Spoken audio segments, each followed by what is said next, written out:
श्री सुधांशु त्रिवेदी। माननीय सभापति महोदय, 15 मिनट्स।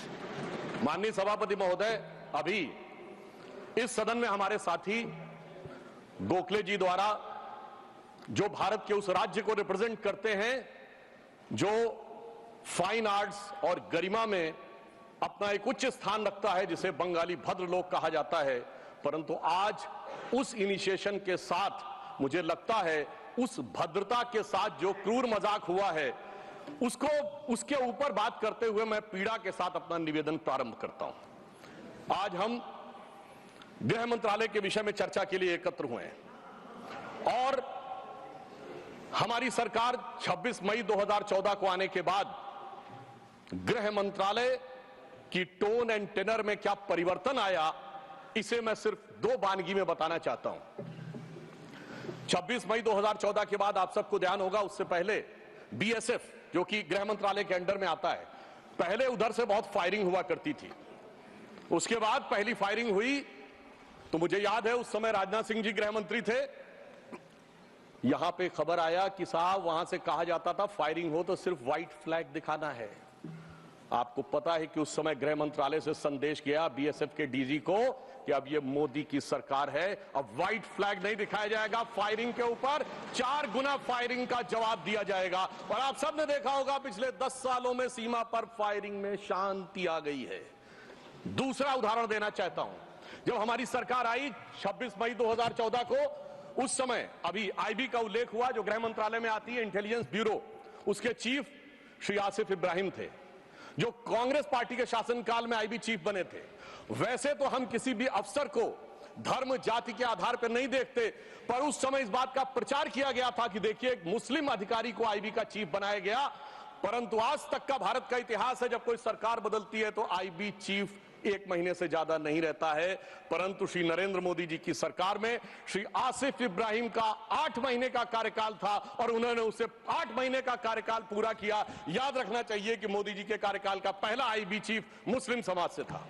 यह दर्शाता है कि हम समाज के वर्गों को डर पैदा करके साथ में नहीं लेना चाहते, विश्वास पैदा करके साथ में लेना चाहते हैं।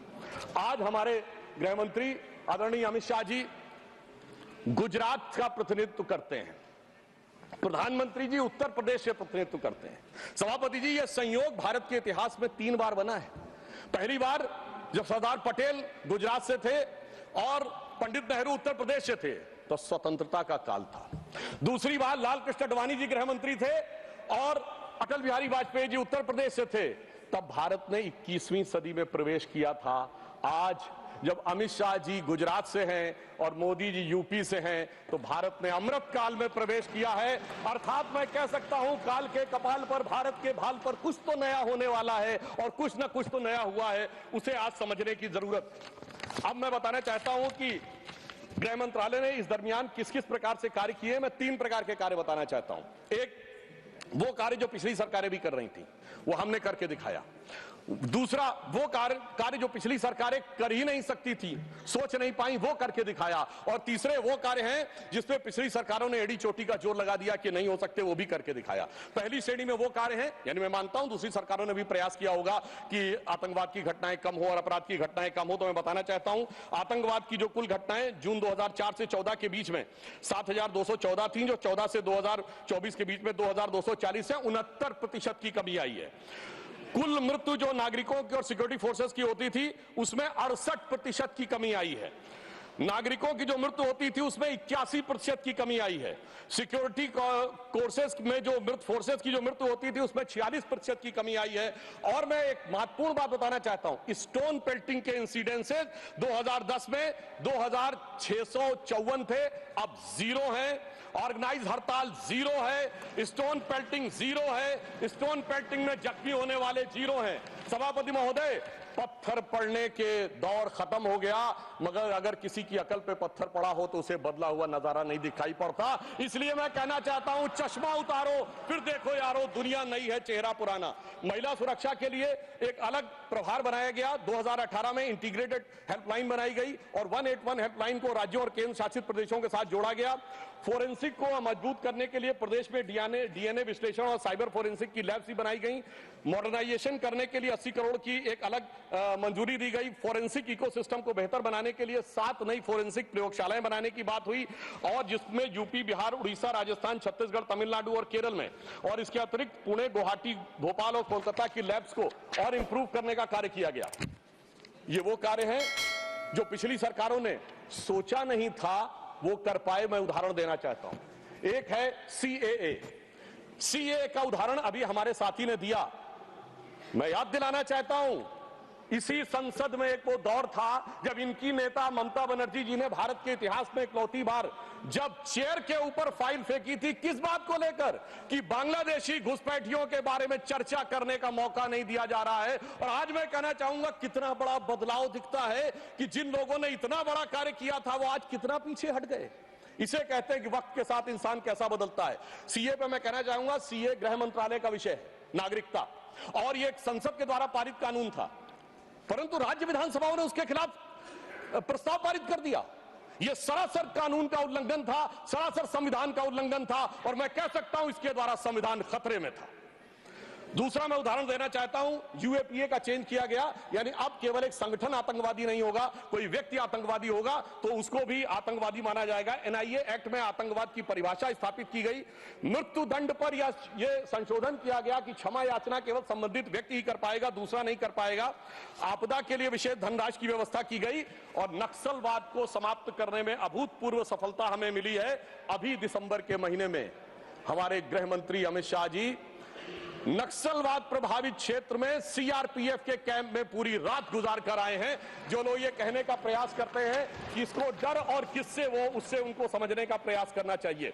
अब वो दौर चले गए सभापति महोदय। मुझे याद है 6 अप्रैल 2010 को दंतेवाड़ा में 76 सीआरपीएफ के जवान शहीद हो गए थे, और उसके बाद ऐसे ही समाचार आते थे कि देश के कुछ विश्वविद्यालयों में शहीद जवानों के प्रति नहीं, नक्सलवादियों के समर्थन में कार्यक्रम हो रहे थे। वो दौर अब समाप्त हो गया। अब तीसरी श्रेणी में बताना चाहता हूं, वो काम आते हैं, किए हैं गृह मंत्रालय ने, जो पिछली सरकारें कहती रही कि ये नहीं हो सकता, नहीं हो सकता, वो करके दिखाया। धारा 35A, धारा 370। मैं कह सकता हूं जब सरदार पटेल गृह मंत्री थे, राज्यों का महकमा उनके पास था, वो कश्मीर की कसक जो रह गई थी, वो कसक अगर आज समाप्त हुई है तो अगस्त 2019 में अमित शाह जी के शासनकाल में वह समाप्त हुई है। मैं कहना चाहता हूं, श्यामा प्रसाद मुखर्जी जी ने पहला बलिदान दिया था। रावी के तट पर 26 जनवरी 1930 को कांग्रेस के लाहौर अधिवेशन में स्वराज्य की शपथ ली गई थी, पर वो शपथ अधूरी रह गई थी। तो सरदार पटेल के दिल में कसक थी, श्यामा प्रसाद मुखर्जी जी का बलिदान था, और अटल जी के दिल में वेदना थी। उन्होंने कहा था 15 अगस्त का दिन कहता आजादी अभी अधूरी है, सपने सच होने बाकी हैं, रावी की शपथ न पूरी है। परंतु वो शपथ किसने पूर्ण की? प्रधानमंत्री श्री नरेंद्र मोदी जी के नेतृत्व में हमारे वर्तमान गृह मंत्री श्री अमित शाह जी ने उसको पूरा किया।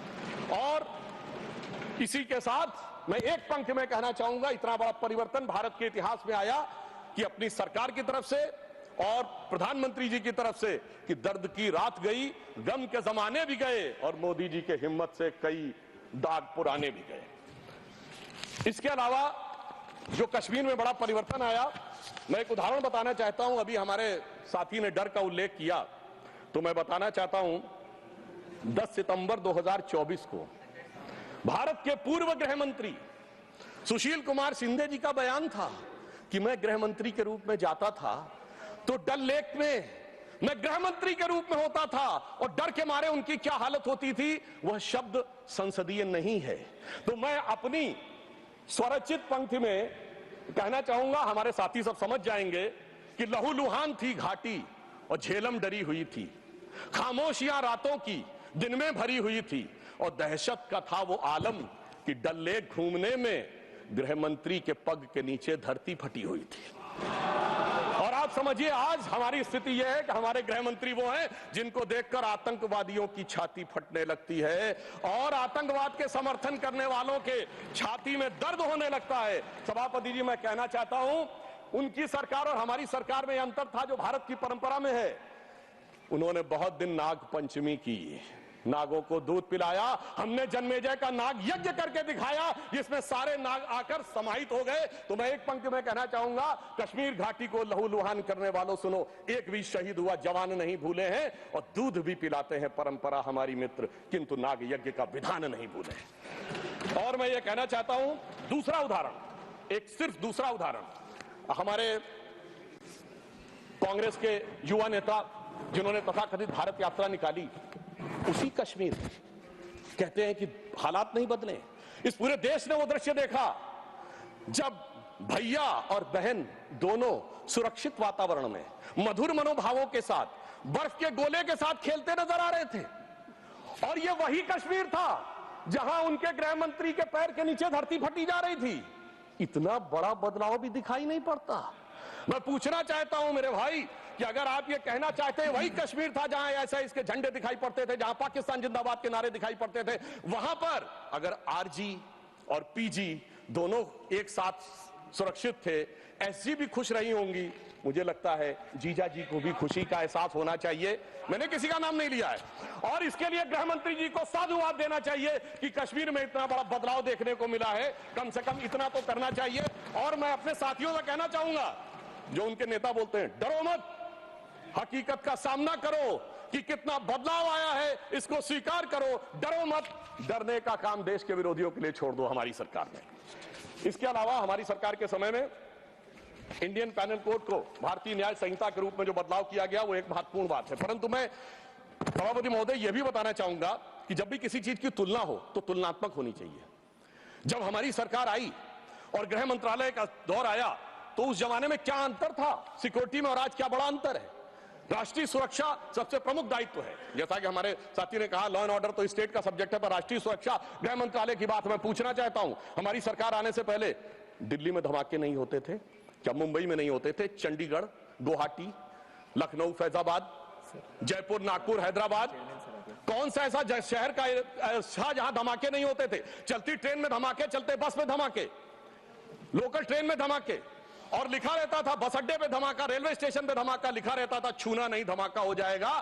मगर इसके बावजूद आज वो केवल दक्षिण कश्मीर के 4 जिलों तक सीमित हो गया है। इसके बावजूद इतना बदला हुआ नजारा नजर नहीं आता है। यह दर्शाता है कि कितना पूर्वाग्रह की दृष्टि है। और यह भी मैं बताना चाहता हूं, इस सरकार, पिछली सरकार के शासनकाल में जांच के अंदर किस प्रकार का कार्य हुआ, मैं 2 चीजों का उदाहरण देना चाहता हूं। समझौता एक्सप्रेस केस दुनिया के इतिहास का इकलौता केस होगा कि पहले वहां सरकार जांच कर रही थी कि पाकिस्तान ने कराया, अचानक यू टर्न ले लिया और तथाकथित हिंदू आतंकवाद पे आ गए। किस आधार के ऊपर? आरोपी के रूप में शिवानंद जी का जेल में इंटरव्यू। मैं पूछना चाहता हूं जेल में इंटरव्यू कैसे हुआ? बजाय इंटरव्यू लेने वाले पे कार्रवाई होने के पुलिस के सामने दिया गया बयान एडमिसिबल नहीं होता है और इंटरव्यू के आधार के ऊपर चेंज कर दिया। जबकि डेविड कोलमैन हेडली की तीसरी पत्नी फौजिया का अमेरिका में दिया इंटरव्यू है जिसमें सीधे सीधे उसने कहा कि यह पाकिस्तान का इन्वॉल्वमेंट था। दूसरा उदाहरण देना चाहता हूं, इशरत जहां केस। ये दुनिया के इतिहास में इन्वेस्टिगेटिव एजेंसी में एक अद्भुत उदाहरण होगा कि पहले भारत की आईबी और सीबीआई दोनों कह रही थी कि इशरत जहां आतंकवादी है, फिर अचानक सीबीआई ने स्टैंड चेंज कर दिया और कहा वो आतंकवादी नहीं है। मगर सभापति महोदय, आईबी चीफ कहते रहे कि वो आतंकवादी है। यानी ऐसा विचित्र उदाहरण था कि एक ही सरकार की 2 एजेंसी एक दूसरे के खिलाफ बोल रही थी। और जब हमारी सरकार आई और वो हलफनामा बदलने का आधार पूछा गया तो सभापति महोदय फाइल गायब थी। यह दर्शाता है कि सिक्योरिटी का किस प्रकार से मजाक उड़ाया गया। 26/11 का हमला हाफिज सईद ने कराया, यह इनकी सरकार मानती थी, मगर हमारे कई सम्मानित नेता उस तरफ बैठे जो कहते थे आरएसएस ने कराया। सिक्योरिटी का जिस प्रकार का मजाक इनकी सरकार में उड़ाया गया है, यह दर्शाता है कि वो सिक्योरिटी किस प्रकार की थी। मुझे समझ में नहीं आ रहा था कि वो लोग जो अपने जमाने में क्या कहते थे कि इशरत जहां बेटी है, याकूब मेनन की जुडिशियल किलिंग हुई है, अफजल हालात का मारा है, जाकिर नायक शांति का मसीहा है, ओसामा जी हैं, हाफिज साहब हैं। इस हालात के बाद क्या होना था? मैं पूछना चाहता हूं, ये डर के बोल रहे थे या प्रेम से बोल रहे थे? या आपकी मोहब्बत की दुकान के सरमाएदार थे या मोहब्बत की दुकान के खरीदार थे? और मैं सिर्फ अब 2 स्टेटमेंट कोट करना चाहूंगा उस सरकार की हालत के लिए। 20 जनवरी 2013 को तत्कालीन गृह मंत्री सुशील कुमार शिंदे जी ने जयपुर में वक्तव्य दिया कि आरएसएस के कैंप्स में टेरर ट्रेनिंग की जाती है। और जब सुषमा स्वराज जी ने आके सदन में पूछा, गृह मंत्री ने अपना बयान वापस ले लिया। सोचिए, इस प्रकार का मजाक भारत की सुरक्षा के साथ कभी सुनाई नहीं पड़ता। और 14 जुलाई 2011 को कांग्रेस के एक चिर युवा नेता, जो चिर क्रोधित और चिर आक्रोशित रहते हैं, उन्होंने एक वक्तव्य दिया था, but terrorism is something that is impossible to stop all the time. यानी हमेशा के लिए आतंकवाद को रोकना मुमकिन नहीं है। सभापति महोदय, जिस सरकार का चाल चलन ऐसा था, उसके हालात में रोकना मुमकिन नहीं था, पर आज मोदी जी की सरकार है तो मोदी है तो मुमकिन है, वो हमने करके दिखाया। मैं दूसरा बताना चाहता हूं उदाहरण। एक दौर था जिस जमाने में 26/11 हमले के बाद से पहले 2007 में आंतरिक सुरक्षा के लिए नीति क्या थी? हवाना में जाके यह कहा कि पाकिस्तान आतंकवाद से पीड़ित देश है। यह भारत सरकार का ऑफिशियल स्टेटमेंट था। 26/11 के हमले के केवल 9 महीने बाद जुलाई 2009 में शर्म शेख में ज्वाइंट डिक्लेरेशन में बलूचिस्तान का उल्लेख आया और यह कहा गया टेरर के अटैक से टॉक्स प्रभावित नहीं होंगी। मगर सभापति महोदय, जो हमारी सरकार आई तो हमने कहा टेरर के साथ टॉक्स नहीं होंगी। और जब से मोदी जी की सरकार आई है, हमने इस बात को बिल्कुल साफ साफ कर दिया है। और इसीलिए पिछले 11 साल ऐसे हैं जब कोई औपचारिक द्विपक्षीय वार्ता नहीं हुई। सभापति महोदय, क्योंकि जब से हमारे गृह मंत्री जी आए हैं, हालात में जानते क्या बदलाव आया है? उस जमाने में शांति के कबूतर उड़ा करते थे, अब गुरु गोविंद सिंह जी के बाज उड़ते हैं। और जिसे हम अपने लखनऊ की भाषा में कहते हैं कि अम्मा मियां वो दिन लद गए जब उस्ताद लल्लू खा फाख्ते उड़ाया करते थे। और अब वो बदलाव ये देखने को मिला है। ये लोग तो वो हैं सभापति महोदय, जिन्हें भारत इतना कमजोर चाहिए था, किसी संसद भवन की छत के ऊपर जो शेर बने हैं उसके लिए लोग गए थे कोर्ट में कि शेर ज्यादा आक्रामक दिख रहे हैं। यानी इन्हें शेर बिल्ली जैसे चाहिए थे, बिल्ली जैसे नहीं, भीगी बिल्ली जैसे चाहिए थे। परंतु शायद ये भूल गए कि हमारे प्रधानमंत्री जी और गृह मंत्री जी गुरु गोविंद सिंह जी से भी प्रेरणा लेते हैं, शिवाजी महाराज से भी प्रेरणा लेते हैं, महाराणा प्रताप से भी प्रेरणा लेते हैं। और उनकी तरफ से हमारी नीति के लिए कहना चाहूंगा कि मन में है धैर्य और तन में प्रचंड शौर्य, बन चंद्रगुप्त मौर्य प्रलय मचाएंगे। और महाराणा और शिवा की संतति कहाते हम शीश कट जाए भले झुकने ना पाएंगे। और बार बार छेड़िए ना भारत स्वाभिमान को, अन्यथा बाद में बहुत पछताएंगे। सौगंध मां भवानी की उठेगी ललकार, जब आपके घरों पे चील कौवे मंडराएंगे। और ये आपने देखा, ये बालाकोट में भी दिखा, ये सर्जिकल स्ट्राइक में भी दिखा। तो तब हमारे विरोधी क्या कहते थे? आदमी मरे थे कि कौवे मरे थे, पेड़ गिरी थी कि बिल्डिंग गिरी थी। इस प्रकार के मजाकिया बात करने वाले लोगों को मैं बताना चाहता हूं कि भारत की व्यवस्था, अभी एक विषय का उल्लेख आया हमारे साथी ने, मैं एक बात पूछना चाहता हूं। वोटर डुप्लीकेशन की बात हमारे विरोधी उठाते हैं। मैं कहना चाहता हूं, अगर वोटर डुप्लीकेशन की बात करना चाहते हो तो पहले सिटीजनशिप डुप्लीकेशन तो क्लियर कर लीजिए।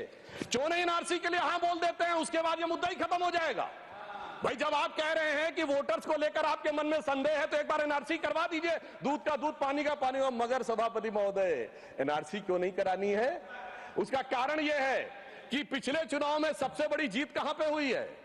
असम की धुबरी सीट पे कांग्रेस के नेता रकीबुल हसन 10,25,000 से जीते हैं। और असम के जो हमारे साथी यहां बैठे होंगे, धुबरी को मिनी बांग्लादेश कहा जाता है। तो इसलिए एनआरसी नहीं करानी है, मगर डुप्लीकेशन का मुद्दा उठाना है। मैं पूछना चाहता हूं जो लोग इस विषय को उठाना चाहते हैं।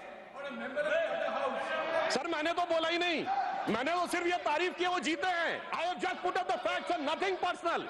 I have said he has got the biggest. Sir, हमने तो सिर्फ एक डाटा बताया है। सुधांशु जी, टेक योर सीट।